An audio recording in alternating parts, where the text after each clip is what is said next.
Here's a bit of fun, open C tuning. Let's dive in.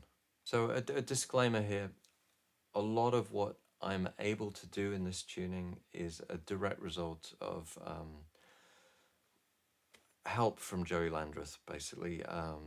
I saw a video of him playing Alleluia, I Love Her So, the Ray Charles song, and it just blew me away. I was utterly captivated. I had no idea what he was doing, and I reached out to him, and he was very gracious and helped me through to understand that song a little bit, or to the extent that I could, and helped unlock so much of this tuning for me. I've still got a long way to go, but I would definitely point you in the direction of Joey Landreth's playing with the Brothers Landreth on his solo records, with anyone that he's playing with. There's tons of YouTube stuff. He's put some great lessons up there as well, masterclasses and things. Joey's is just a master on so many levels. And if you want to hear what a master is doing with this tuning currently, please check him out and support him. I should also mention that there are other people who play in this tuning. I believe that Joey first got exposed to this tuning, and he's talked about this a fair bit through someone called Champagne James Robertson, who I would recommend checking out. Also, there's a rich tradition of this in the blues tradition. Homesick James, for instance, who played with Elmore James, used to play an open C tuning, and there are many others. It's one of those tunings that's a little bit rarer than open D and open E, I'd say, but it's kind of becoming more popular, and I think that's largely due to Joey Landreth's playing, which is a great thing. So yeah, check it out. Check out other people who play in this tuning. I'd love to know more. If you've come across other people who play in this tuning, I've got a list going. So please comment below and let me know. So open C is a lower tuned version of open D or open E. We've got C, G, C, E, G, C. So 1, 5, 1, 3, 5, 1 in terms of the intervals. So it's the same relationships between the strings as you've got an open D and open E, which means all the shapes that you've learnt in those tunings will apply to this as well. It's just going to sound lower. So this is essentially a version of Vestipol tuning, the open D tuning, and it shares some of the quirks and useful things from that. So for instance, the 6th string, the 4th string, and the 1st string are all the same note. They're all C. So they're all 1 in the key. And we've got an open G on the 5th string and an open G on the 2nd string as well. So this can help us when we're trying to visualize and see where things are, when we notice the fact that, whatever I play on the 3rd fret of this string is going to be the same here. It's going to be the same note. And the same with the 5th and 2nd strings. So that, it maps out somewhat differently from standard tuning, but those are some things that we can use to help keep track of what's going on. Just to get kind of the rough lay of the land, if we're in the key of C and we're in open C tuning, the 1 chord is just the open strings, or the 12th fret. The 4 will be at the 5th fret. So that's my F chord, the 4th chord in the key. And the 5th chord is up at the 7th fret, the G. So 1, 4, 5 is... with the 1 up here as well. One thing I'll say early on is, just because we're in open C doesn't mean you have to play in the key of C. But I'll refer generally to things in C just to make this consistent. But you will find that playing in, for instance, the key of G is kind of nice, because you end up with the 4 chord being those open strings. So that relationship can be quite nice. But you can play in any key. Just because it's tuned to this tuning doesn't mean you have to play in the key of C, in the same way that when you play in standard tuning, you don't have to play in E or G. So a couple of other things I'll mention about this tuning.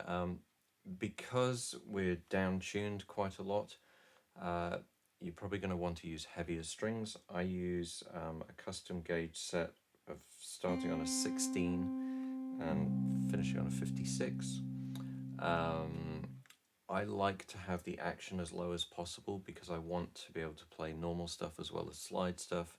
So having those heavier strings helps kind of, you know, resist the weight of the slide. I use a reasonably heavy slide, a brass slide. And, you know, so it's trying to find that balance where the strings are heavy enough to resist that, and you can get them low enough to, you know, be able to do normal fretted stuff as well. If you use a lighter slide, then you could probably get away with slightly lighter strings, except for that low string is just going to kind of flap around if you have something that's a bit too thin. So that's certainly a consideration, and then, you know, that means you're going to have to make adjustments to the nut on your guitar, and you know, intonation, and potentially the truss rod and things like that. But it's well worth it, I'd say. So let's look at some chords. So triads. If we start with C triads, here's my open position C triad. It starts with a C as the lowest note, and then it's E and G. So just a C triad. Here's the next C triad on the neck. Just strings 2, 3, and 4. I've got E, G, and C. So it's a first position triad. So if I move up to the next shape, I get the next inversion, which has the fifth in the bass, so it's the second inversion. This is going to be G, C, and E. And then I'm back up to the 12th fret where we started. Okay, so we've got root, third, fifth. So it's good to be able to just do that. Or even take it further.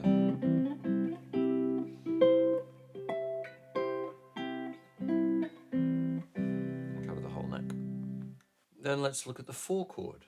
So as a triad, we've got F down here. This is the second inversion F with the fifth in the bass. It's the same shapes, but now we're in F. Here's my root position at the 5th fret. First inversion at the 8th fret. And then we're back up where we started. But again, we can continue. Then I kind of run out of frets.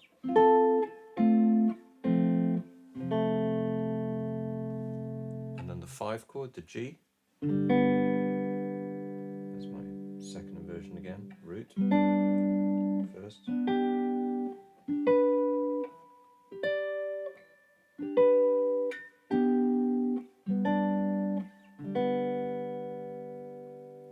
I think that's a nice place to start from with the triads. And you can map them out onto the other strings as well. A simple way of doing that, without me going through all of them right now, would be to use the fact that the 4th string, so if I'm doing my C triad, the 4th string is the same as the 1st string in terms of the note name. So I've got an E here. If I put that note on the 1st string, now I've got that E on the 1st string. So I just move it across on the same fret. So that was my C triad on strings 2, 3, and 4. Now it's on the strings 1, 2, and 3.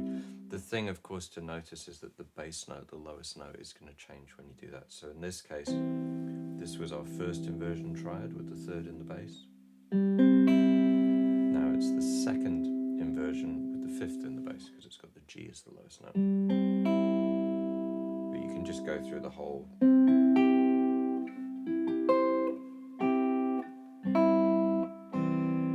thing, but just using that principle that my 4th string is the same as the 1st, so whatever I had on the 4th string, I can just move on to the 1st string.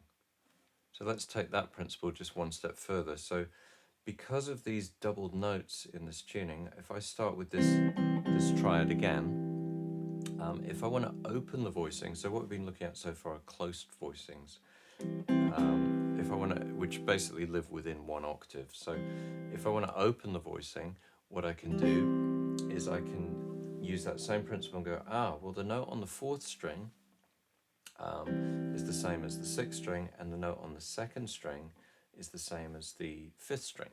So I can take my shape here, and I can move the note on string 4 to string 6, and the note on string 2 to string 5. So now I end up with this. And if I continue doing that same process with each of those shapes, then I end up with these sounds.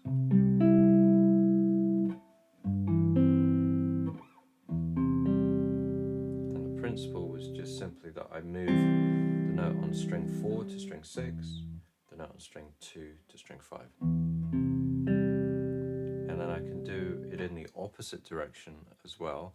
So I can go from the 4th string to the 1st string like we just did to get the triads on the first 3 strings, and I can also move the note on string 2 to string 5, and then I get this.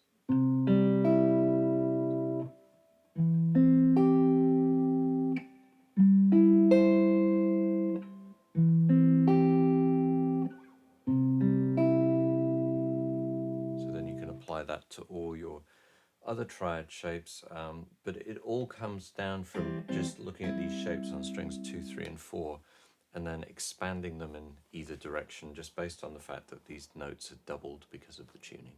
If we want to play minor triads, we just adapt those major triad shapes. So I'll just do it with the C chord. So if I've got my C major triad here, the 3rd is here, so I just drop it down a fret. Okay, so now that's my first inversion C minor triad. Do the same up here. Here's the 3rd. I'm going to drop it down 1 fret. That's now a second inversion minor triad. And if I go up here, the 3rd's in the middle. So there's my minor triad. So it becomes.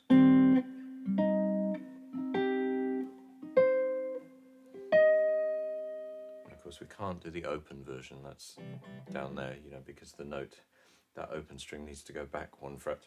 So that makes it, a bit challenging. But if you're going to play the minor triad here, kind of low down, that's your shape. Okay, and let's look at some 7th chords.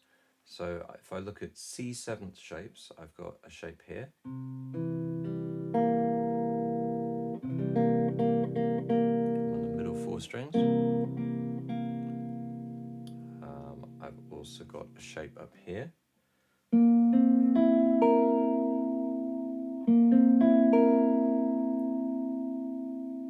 I could also take that first shape, and using the principle of these notes being the same on strings 4 and 1, I could take that and I could go like this.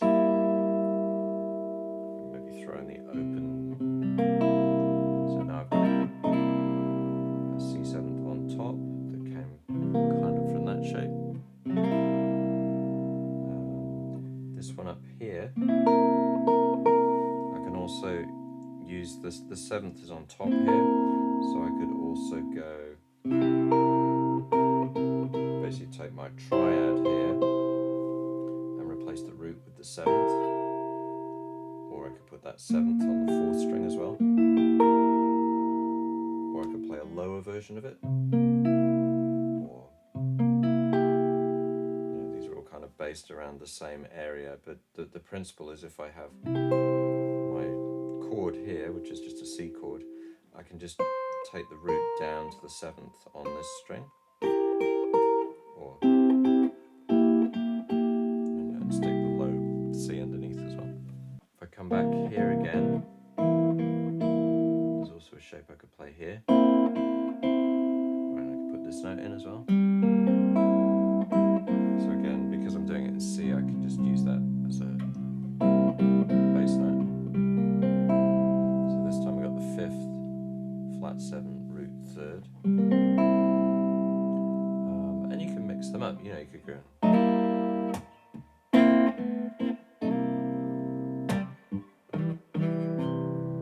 You can kind of create rhythm guitar parts out of these different inversions. And another shape which is quite nice is if you take this shape here again, and then kind of flip the outside notes. So this 4th string note could go on the 1st string, and the 1st string note could go on the 4th string because of the tuning again. That's quite a nice inversion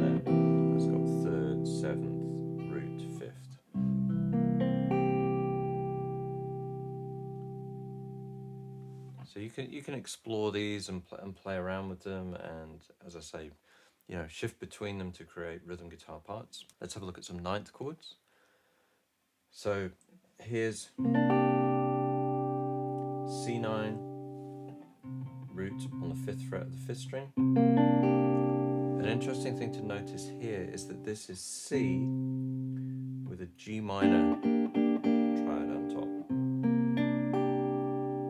So basically anywhere that you can find a G minor triad, you could do it here, will give you a C9 sound. So that's really useful. You could be here. That can be a very useful way of finding chords, particularly in this tuning where sometimes some of the stretches could be a bit awkward if you tried to just replicate standard guitar tuning chord voicings. So if you break them down and you look at, oh, it's this triad, in this case G minor, with a C in the bass, that can be really helpful. But for instance, if I wanted to play C9 to F9, I could go from here to here. That would be like taking this shape up here, or but now I'm taking down to F. So you could go.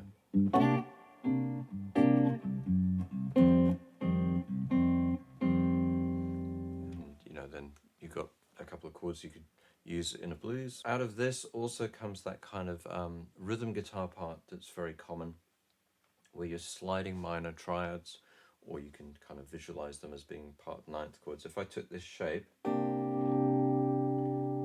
I don't worry about the bass note anymore, but just focus on that G minor triad, and because it's a C chord, I can put that underneath, so I can go, or on the 4th string.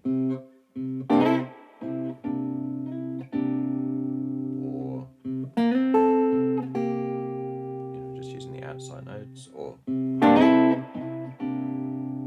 then I could do the same with the F. This time I have to let go of the F.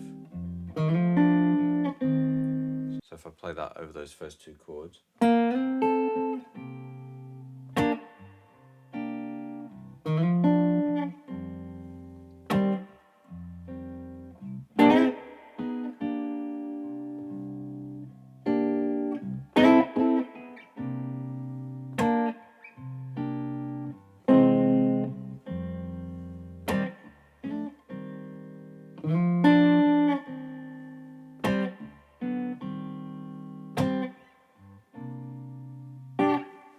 so it's just taking that C9 chord and basically thinking about the top part of it.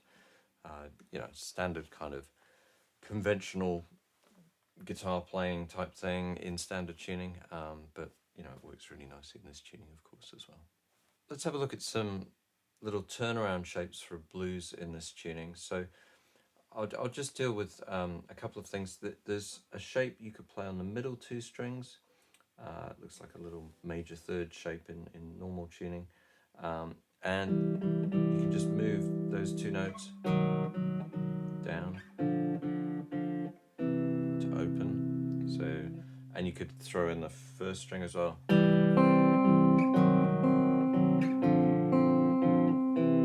instance, but then using our doubling of that note on the 4th string, we could put that note onto the 1st string instead, and then we end up with this shape.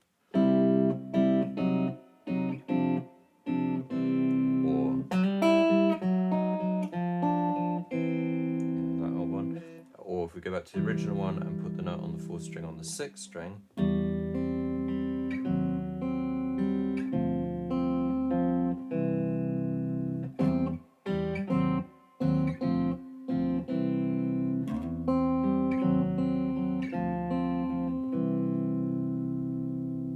and then another one we can do is to do a chromatic movement from the 3rd fret on the 5th string. So this would look like this.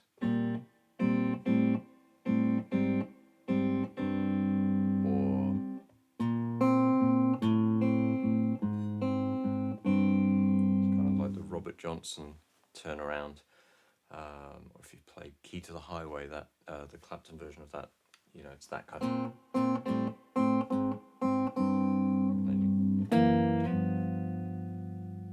I hope you enjoyed this video. If you did, please give it a thumbs up, comment below, subscribe. It all helps the channel, and I'd love to be able to help further. So, you know, if you've got questions, let me know and I'll do what I can.